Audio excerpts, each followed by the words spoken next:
Good evening, folks. I'm Mr. E, and this is Kid History, where we find out about famous events that happened on this date in history.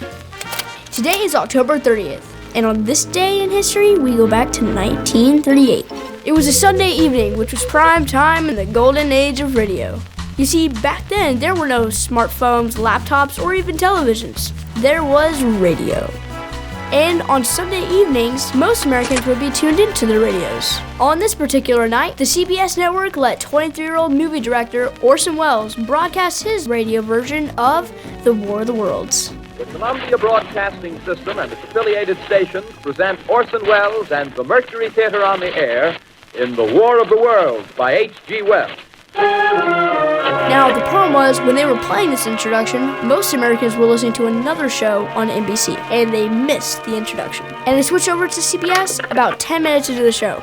By then, the story of the Martian invasion was well underway. Imagine tuning in, expecting to hear your regular show, and then you hear this. It is reported that at 8:50 p.m., a huge flaming object, believed to be a meteorite, fell on a farm in the neighborhood of Grover's Mill, New Jersey, 22 miles from Trenton. Ladies and gentlemen, this is the most terrifying thing I've ever witnessed. Wait a minute.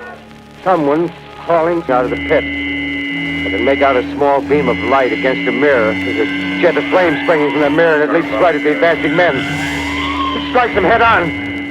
Lord, they're turning into flames. Now the whole field's caught up by the woods, the barns, the gas tanks of the automobiles spreading everywhere. Coming this way now, about 20 yards to my right.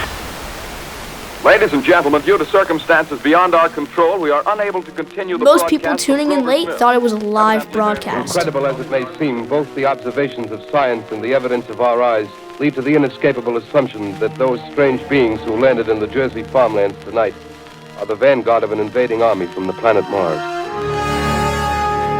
Millions of radio listeners believed that a real Martian invasion was underway. Panic broke out all across the country. Terrified civilians jammed the highways seeking to escape the aliens. People begged police officers for gas masks to protect them from the toxic gas. They told electric companies to turn off their power so the Martians wouldn't see their lights. One woman ran into a church service and yelled, "New York has been destroyed! It's the end of the world! Go home and prepare to die!" It was unintentional, utter chaos. When news of the real-life panic leaked into the CBS studio, Orson Welles himself went on the air to remind people that it was just fiction. This is Orson Welles, ladies and gentlemen, out of character, to assure you that the War of the Worlds has no further significance than as the holiday offering it was intended to be. You will be relieved, I hope, to learn that we didn't mean it, and that both institutions are still open for business. Although no laws were broken, the networks agreed to be more cautious in their programming in the future. Orson Welles feared that the controversy from War of the Worlds would ruin his career. Instead, it helped him land a big Hollywood studio contract. And in 1941, he wrote, directed, produced, and starred in Citizen Kane, which many have called the greatest American film ever made. And that is what happened on this date in Kid History. Until next time, folks, I'm Mr. E, and this is Kid History.